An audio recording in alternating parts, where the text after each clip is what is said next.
připravíme si půdu. Když holky řádí, no. Ano, přesně tak. Když holky pracují jak chlapi. Teda to bylo.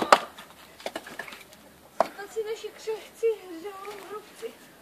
Jaký no? Ještě, že nemusím dneska tak těžkou práci dělat, že tady jenom můžu filmovat. Ty to na nás filmuje. Ještě, že tě máme na to filmování.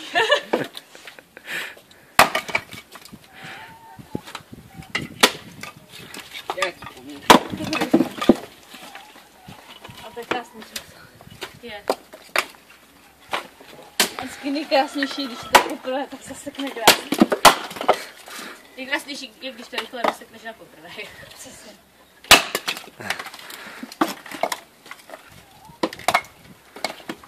Teda holky jedou jak chlapi. No však jasně. Teď to bylo úplně synchronizované. Jo no.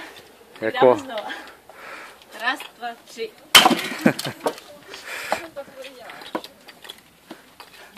Aňu, do toho.